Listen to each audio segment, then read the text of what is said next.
Oi, gente. Meu nome é Silvio Alves, eu sou professor da Unicinos aqui no Rio Grande do Sul. Quero, antes de mais nada, agradecer a Amanda pelo convite para falar sobre transmídia. Um tema super legal, extremamente aplicável no dia a dia e absolutamente fundamental em todo o processo comunicacional hoje em dia. Um monte de gente legal falou sobre coisas correlatas como Negroponte e, claro, fundamentalmente Henry Jenkins, que é o grande papa do assunto.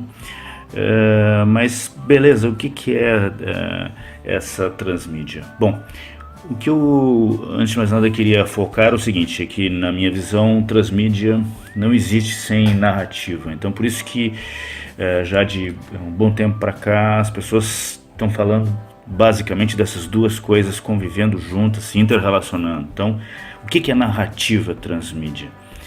É essa coisa de contar uma história através de vários suportes, de várias plataformas, onde cada um desses suportes ou de cada uma dessas plataformas coopera com aquilo que ela lhe faz de melhor e de forma complementar dentro do contexto dessa história, ou seja, com baixíssima ou nenhuma repetitividade. E essas contribuições, então, são distintas, né? E elas cooperam para uma expansão desse consumo, dessa experiência de consumo. E essa expansão é uma expansão qualificada, portanto, né?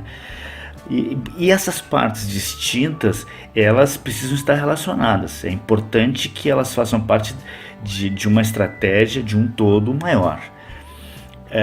Porque aí, bom, todo esse consumo, toda essa experiência complementar, ela vai fazer sentido.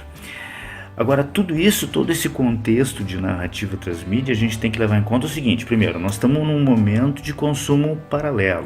Já foi o tempo onde as pessoas faziam consumos lineares de narrativas. Não, hoje em dia as coisas são paralelas. Isso é um aspecto bastante importante. O segundo é que as pessoas, elas não consomem em locais específicos mais, em casa, no final do dia, ou num domingo, ou em, sei lá, um livro onde ela começa e lê um livro sequencialmente em 3 dias. Não, esse consumo ele é feito fragmentado, frequentemente, em qualquer hora e em qualquer lugar. São outros aspectos, portanto, muito importantes na hora de se pensar uma estratégia de construção de narrativa transmídia. Esse mesmo Jenkins, estudioso e hors concours no que diz respeito à narrativa transmídia, ele estudou sobre alguns princípios que ele entende fundamentais e que vocês vão entender faz muito sentido. Um fala sobre a profundidade, quer dizer, o quanto essa história é envolvente, o quanto ela é rica em detalhes, o quanto ela é minuciosa. E essa riqueza de detalhes, essa minúcia, ela é muito importante, porque ela viabiliza que todos os outros princípios que a gente vai ver em sequência, eles possam, cada um deles ir crescendo em função dessas possibilidades todas que essa profundidade oferece. Um outro aspecto, bom, já que estamos falando de profundidade, vamos falar de construção de universo. Quando nós temos muita profundidade, quando nós temos uma história rica, quando nós temos tudo isso como formas de cooperar, a gente tem como fazer uma construção de universo. Esse universo é tão rico, tão cheio de possibilidades, que a gente pode explorar partes desse universo em mídias diferentes. Então, claro que isso tem que seguir uma estratégia que faça sentido, que leve em conta, obviamente, comportamento de audiência e tudo mais, mas essa profundidade associada a essa construção de universo, essa construção em si oferece isso, essas possibilidades de exploração de meios diferentes. Outro aspecto importante, outro princípio é da continuidade, da multiplicidade, que nada mais é do que se utilizar das coerências contínuas ou paralisações de contação de história. Outro princípio interessante, importante, é imersão versus a extração. O que é imersão? É a capacidade de colocar essa audiência 100% dentro da história, imersa ali dentro, envolvida de tal forma que ela não consegue querer consumir outra coisa, de tão importante que é aquele consumo naquele momento. E a extração é o seguinte, é a capacidade dessa mesma audiência de tirar partes dessa história e levar para o seu dia a dia, através de camisetas, de souvenirs, outras formas de consumir. Daqui a pouco ela está indo num parque, parque temático, se ela consumindo aquele mesmo conteúdo no seu dia a dia, porque aquilo já se tornou uma coisa importante para ela. Outro princípio interessante diz respeito à serialidade, que é o quê?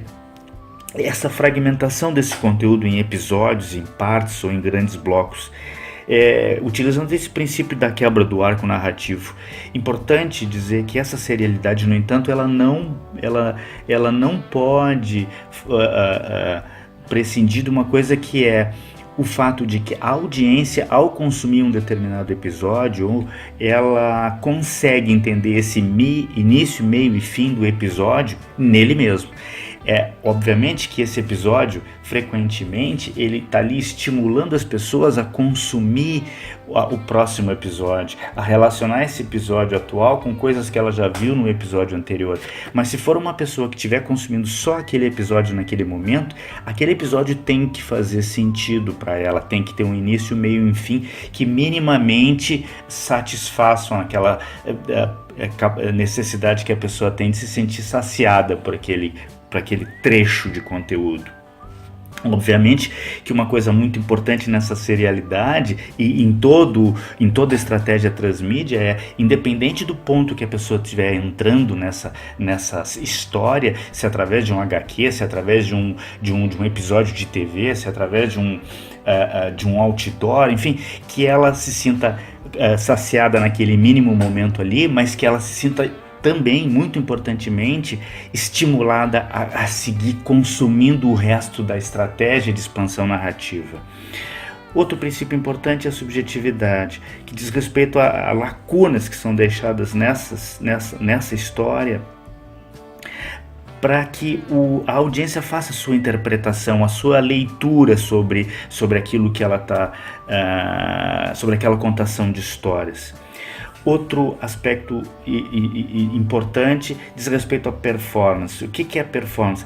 É a capacidade de ser compartilhável dessa história, a capacidade de viralizar, de permitir que os grupos de discussão interajam, que os fãs contribuam de alguma forma, quem sabe co-criando, remixando, etc. Mas tem essa capacidade e a isso se chama performance. Nesse contexto todo de narrativa transmídia, vale salientar outros aspectos muito, muito importantes. Um deles, que para mim é fundamental, é a valorização que temos nesse momento, e a juventude me parece mais do que nunca aderente a isso, é a importância que a estratégia das experiências de consumo tem. Cada experiência de consumo, ela precisa ser planejada, ela tem que estar dentro de um contexto. Quando tu pega e coloca um ambiente dentro de um shopping para as pessoas interagirem com o seu produto, com a sua marca, com o que seja, aquele momento de experiência físico, sensorial, ele é fundamental, marcante, e ele tem uma capacidade de engajamento fundamental, importantíssimo. Então, pensar nas experiências de consumo. Se for uma experiência de consumo simples, como, sei lá, visualizar uma projeção numa parede, esse momento experiencial tem que ser pensado. O som tem que ser adequado, as imagens têm que ser adequadas, a capacidade de emergir das pessoas tem que ser adequada, a aderência disso com o resto da história tem que fazer sentido. Cada momento de consumo é uma experiência, portanto tem que ser pensada. Bom, narrativas transmídia por si só é um universo de possibilidades, e eu espero ter contribuído de alguma forma com vocês para conhecer um pouco desse mundo, e quem sabe nos encontramos em outros momentos. Tenham um bom consumo de experiências narrativas. Um abraço forte e até mais.